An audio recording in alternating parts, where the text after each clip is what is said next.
Je me souviens du temps où tout semblait pur, où le monde se résumait à deux bras, ceux de mon père. Ils étaient mon abri, ma maison, ma vérité. Chaque matin, sa voix douce me réveillait comme un rayon de soleil sur ma peau d'enfant. Dans ses yeux, je lisais la promesse d'un amour éternel, d'une présence immuable. J'étais son trésor, son souffle, sa raison de sourire. Ou du moins, c'est ce que je croyais. Nous vivions modestement, mais avec cette richesse invisible que seuls les cœurs sincères peuvent ressentir, la paix. Il me disait souvent que la vie était un combat, mais qu'avec la foi et la droiture, on pouvait affronter n'importe quelle tempête. J'écoutais, j'apprenais, j'absorbais chaque mot comme une prière. Il était mon modèle, mon repère, celui que je voulais rendre fier. Les soirs d'hiver, quand le vent sifflait à travers les vitres, il me racontait des histoires de bravoure et de loyauté. Il parlait de promesses tenues, de cœurs fidèles, de vérité. Je buvais ses paroles comme un élixir sacré, persuadé que mon père incarnait la pureté même. Et dans mon innocence, je me sentais invincible, protégé par son ombre. Mais parfois, dans son regard, une ombre traversait la lumière. Une fatigue, une absence, comme un secret mal porté. Je le remarquais sans comprendre. Je croyais à la bonté absolue, au lien sacré du sang. J'ignorais encore que l'amour pouvait aussi mentir. J'étais une enfant bercée d'illusions, construisant ma vie sur une image dorée. Pourtant, au fond de moi, une intuition murmurait déjà. Quelque chose sonnait faux, mais le cœur d'une fille refuse de douter de son père. Alors je chassais ses pensées, je m'accrochais à nos souvenirs, aux rires, aux promesses. J'étais la fille de mon père, et c'était tout ce qui comptait. Ce que je ne savais pas, c'est que chaque sourire cachait une fissure. Que derrière chaque mot d'amour se dissimulait un mensonge. Le destin, patient et cruel, attendait son heure pour me l'apprendre. Et moi, naïve et confiante, j'avançais vers cette vérité avec des yeux d'enfant et un cœur sans armure. Tout a commencé un matin d'automne. L'air était froid, le ciel pâle, comme si la nature elle-même pressentait le bouleversement. J'étais entré dans son bureau, cherchant un simple stylo, et j'y ai trouvé une lettre. Une lettre qui ne m'était pas destinée.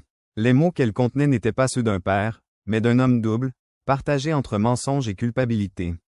Les phrases vibraient d'une vérité que je ne voulais pas lire, mais que je ne pouvais plus ignorer. Il y avait là des aveux, des secrets, des choses qu'un cœur pur ne devrait jamais porter. Une autre vie, une autre famille, une autre fille, et soudain, tout s'est écroulé. Les souvenirs ont perdu leur couleur. Le passé s'est brisé comme du verre. Mon père n'était plus ce héros que j'admirais. Il était un étranger habillé en tendresse. Je me souviens du goût du silence après cette découverte. Il n'y avait pas de cris, pas de colère. Juste un vide immense, un froid qui s'installait dans ma poitrine. Mes larmes ne coulaient pas encore, elles se préparaient, comme un orage en attente. Je me suis assis, tremblante, le cœur serré entre mes doigts, et j'ai lu encore et encore, espérant mal comprendre. Mais chaque mot était une lame. Quand il est entré, nos regards se sont croisés. Et j'ai vu dans ses yeux qu'il savait que je savais. Ce moment suspendu, cette seconde d'éternité où tout bascule, restera gravé en moi. Il a voulu parler, mais aucun mot ne pouvait réparer. Aucun geste ne pouvait recoller les morceaux d'un amour trahi. Je suis sorti, sans un mot. Le vent giflait mon visage, mais je ne sentais rien. J'avais l'impression de flotter hors de mon corps. Dans ma tête, les souvenirs tournaient en boucle. Ces promesses, ces rires, ces histoires du soir. Tout n'était donc que mensonge.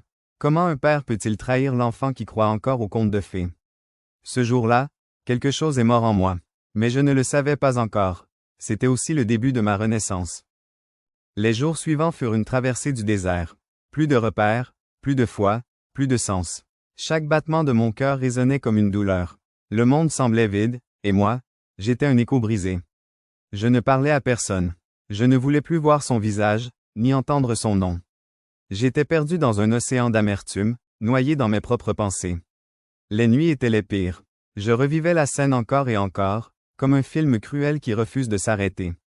Parfois, je criais dans le silence, parfois je pleurais jusqu'à ne plus sentir mes joues. J'avais peur de moi-même, peur de ce vide qui grandissait à l'intérieur. Le chagrin s'était transformé en colère, puis la colère en épuisement. J'étais un cœur sans souffle. Je voulais comprendre, mais il n'y avait rien à comprendre. Les trahisons n'ont pas de logique, elles ne laissent que descendre. Je me suis éloigné de tout, des amis, de la foi, du monde. J'ai accent aigu dans ma douleur, espérant qu'elle finirait par s'user. Mais elle persistait, fidèle comme une ombre. Un soir, j'ai pris une feuille et j'ai écrit. Pourquoi? Point. Ce mot, simple et cruel, me hurlait au visage.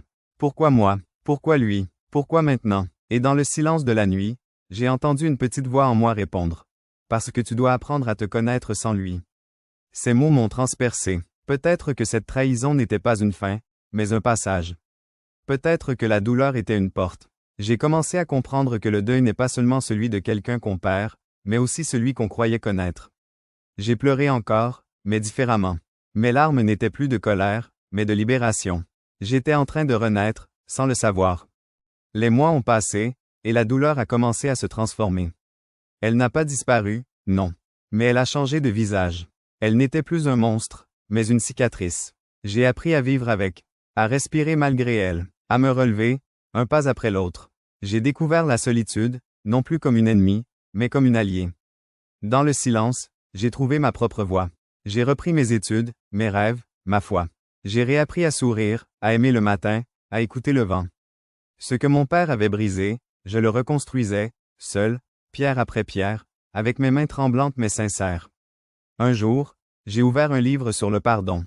Les mots m'ont frappé comme une lumière. Pardonner ne veut pas dire oublier.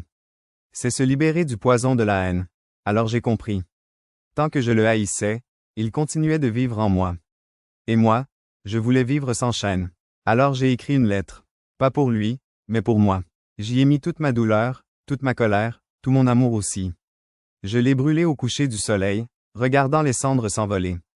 C'était fini. Ce n'était plus son histoire, c'était la mienne. Peu à peu, j'ai senti mon cœur redevenir léger. J'ai commencé à aider d'autres âmes perdues, à parler de résilience, à partager ma lumière.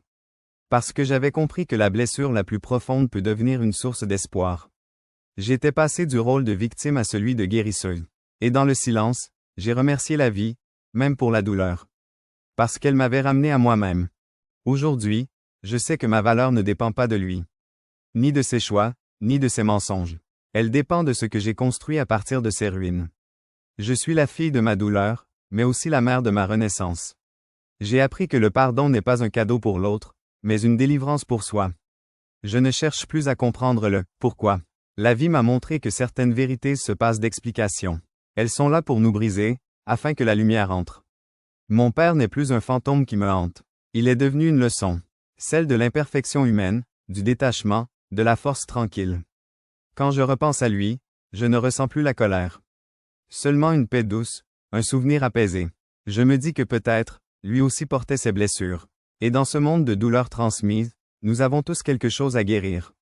Je marche désormais libre. Mon cœur, loin d'être fragile, est devenu un temple. Chaque cicatrice y brille comme une étoile, rappelant que j'ai survécu. J'ai transformé la trahison en sagesse, la souffrance en poésie, le vide en lumière. Et si un jour une autre âme blessée me demande « Comment as-tu fait pour survivre ?» Je lui répondrai simplement « J'ai accepté de tomber pour mieux apprendre à voler. » Ainsi se ferme le livre de la douleur, pour laisser s'ouvrir celui de la paix. Je ne suis plus la fille d'un père déchu. Je suis la fille de ma propre lumière. Le temps a fait de ma douleur une mélodie, douce et profonde. Chaque larme versée a nourri la terre de ma force. Je ne cherche plus à comprendre ni à juger, j'accueille simplement ce qui est. Mon histoire n'est pas celle d'une trahison, mais celle d'une renaissance. J'ai appris que le vrai courage n'est pas de survivre, mais de continuer à aimer malgré la blessure. Aujourd'hui, je marche vers demain, le cœur ouvert, la tête haute, car même les cicatrices deviennent des ailes quand on apprend à les aimer.